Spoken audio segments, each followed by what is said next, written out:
Thank you for welcoming me onto your screens or onto your headphones, depending how you're watching this.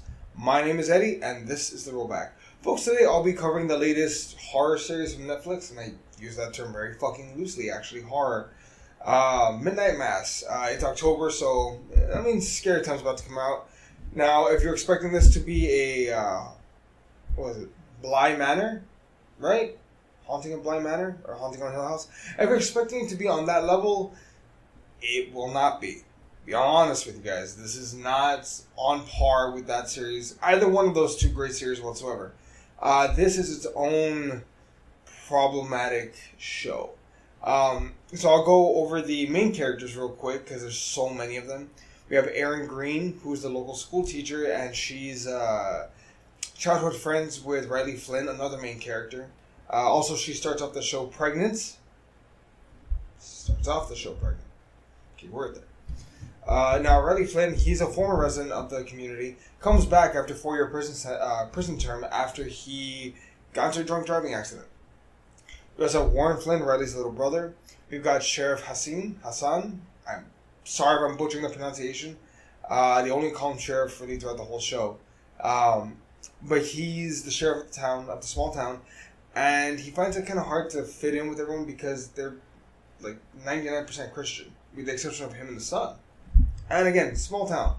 To follow up, we have Lizzie Scarborough. She's initially wheelchair bound, young teenage girl.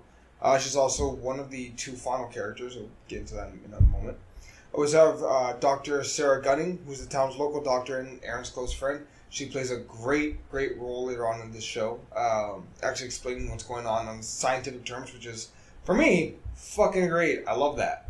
We also have Mildred Gunning, who's Sarah's aging mother, who has, I believe, dementia, but does she always have dementia? You'll find out momentarily. We also have Ali Hassan, who is the sheriff's son, and he's a bit... He plays an interesting role. I'll give him that. I'll give the kid that. Also, we have the most hated character in this goddamn show. And I'm saying she is the most hated character in this whole damn show. Bev King, a zealous and overbearing member of the St. Patrick's Church and an influential community figure. This woman deserved worse. She deserved worse. Before we get to her, lastly, arguably the guy that starts all this mayhem, who I actually like more than the racist community figure lady. We have Father Paul Hill. He's an interesting problem. So, quick summary, the short version of it is, when a new priest comes to a small town, strange things begin to happen. That's the short, super short summary. I'll get into it right now in just one sec. Now, the proper summary is kind of long, so I'll try to sum it up as best I can. And there will be spoilers, okay? So, new priest comes to small town, starts infecting people with vampire blood. Miracles begin to happen. He turns out to be the old priest, but was rejuvenated back to his physical peak, at his physical prime, after being attacked by this vampire who came with him. This vampire he says it's an angel. It looks like an actual demon out of hell. Figure a priest would know better, but instead he decides to listen to the damn angel. Also returning to the island is a member of the town community that came back after getting out of jail for killing somebody in a drunk driving accident. A woman who was pregnant, pre-vampire blood. That's its own mystery in on itself. A sheriff who is a Muslim living in an overwhelmingly Christian community. And lastly, a doctor trying to do the right thing, and a Karen whose death isn't good enough. So, that's like the super short summary.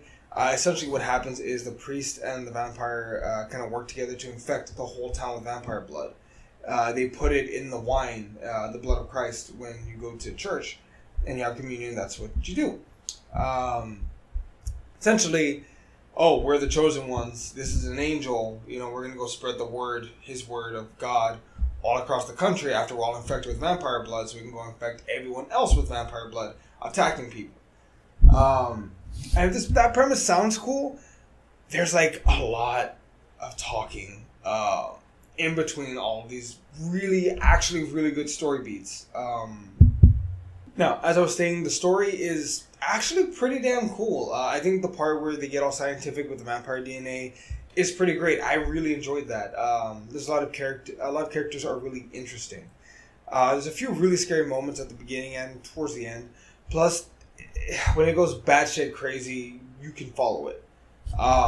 Some of the monologues of the characters about religious and questions of faith are genuinely rattling, in a good way. They make you really think, and props to them. It's not exactly easy to do something like that. There's also a great part where they talk about blind faith and how God welcomes everyone. Everyone, folks. God welcomes everyone. I'm sorry to get preachy, but just this show rang the religious bell. I'll put my 2 cents in. Now, that said, you can see the themes of how dangerous it is, how dangerous blind faith is, and how sheep can be. Also, at one point, they welcome a very demon-looking vampire into the church and call it an angel, and I found myself screaming, "Hey, it's called a false prophet. False prophet." Also, it looks like a fucking demon. Fuck. I don't get it. I want to believe people aren't that stupid, but nowadays, they are, aren't they? So, the cons. The cons are really pretty simple. It's so fucking boring at times. Now look, I have no idea why the hell they made this, they made it super long. There's so many long-ass monologues. I had to genuinely fight the urge to fast forward. And as a smartass who loves a good monologue, that's fucking saying something. I feel like there's a great story here, but the story should have been told over the course of 4, maybe 5 episodes. But instead, they stretch it out and make it so damn long. And also, again, Bev, man, I hated her. And yeah, she died, but I honestly wanted a worse death for her. Burning to death wasn't, bad enough for her, if that makes sense.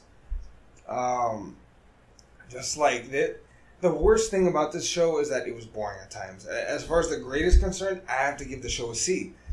Great concept, honestly, great and balanced storylines that were great. It felt way too stretched out. It felt like you had, that kid that had written 3 pages out of a 5-page essay, so to stretch out, they add a bunch of filler content. You know what I mean? It feels like one of those things. Netflix wants to stretch it out, and I wish they hadn't. Give me a really great 4-part series versus an okay, however fucking long this show was, because it felt like forever.